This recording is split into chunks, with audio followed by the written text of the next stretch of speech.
Present Telangana politics ఎలా ఉన్నాయి? And BJP పాత్ర ఎలా ఉందంటే ఏం చెప్తారు? ప్రజెంటు తెలంగాణలో ప్రజలు నిస్పృహతో, నిరాశతో, నిర్వేదంతో ఎప్పుడు కాంగ్రెస్ పీడ వదులుతుందని లక్ష కండ్లతోని బీజేపీ కొరకు వెయిట్ చేస్తుంది.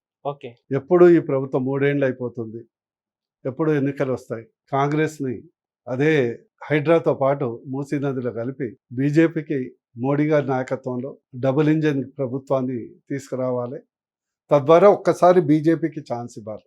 ఎందుకంటే గత 78 సంవత్సరాలుగా కాంగ్రెస్కి ఇచ్చారు, బీఆర్ఎస్కు 10 సంవత్సరాలు ఇచ్చారు. ఈసారి బీజేపీకి ఇవ్వాలి. దేశం ధర్మం డెవలప్మెంట్ కొరకు పనిచేసే బీజేపీకి ఇవ్వాలని అనుకుంటున్నారు. ఇది అతిశయోక్తి కాదు, నేను బీజేపీ నాయకుడిగా చెప్పట్లేదు. అందరూ ఇక చెప్పాలంటే ఇక మన తలరాత అనుకొని భరిస్తున్నారు ఈ ప్రభుత్వాలు. ఓకే సార్, మీరు అలా ఎందుకు అనుకుంటారు సార్? కాంగ్రెస్ వాళ్ళు ఏమంటున్నారు అంటే ప్రజల పాలన వచ్చింది అనేసి అంటున్నారు.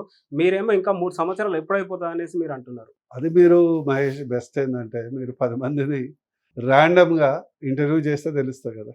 ఇది ప్రజలను దోచుకునే పాలన, అన్ని రంగాల్లో వైఫల్యం చెందినటువంటి పాలన, అన్ని వ్యవస్థల్ని భ్రష్టు పట్టించి కరప్ట్ చేసినటువంటి పాలన.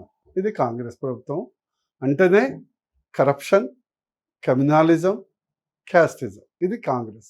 ఏదో గతంలో ఏంటంటే కేసీఆర్ని భరించలేక, ఆయన యొక్క అహంకారాన్ని భరించలేక ఒకసారి గుణపాఠం చెప్పాలని ఆ రోజు ఆల్టర్నేటివ్గా కాంగ్రెస్ కనిపించింది, ఓట్లేశారు. ఓకే.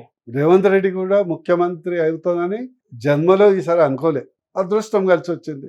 ప్రజలు అసలు కేసీఆర్ని మూడోసారి భరించే శక్తి లేక రేవంత్ రెడ్డి ఇది చూసి కాంగ్రెస్ని చూసి ఓటేశారు.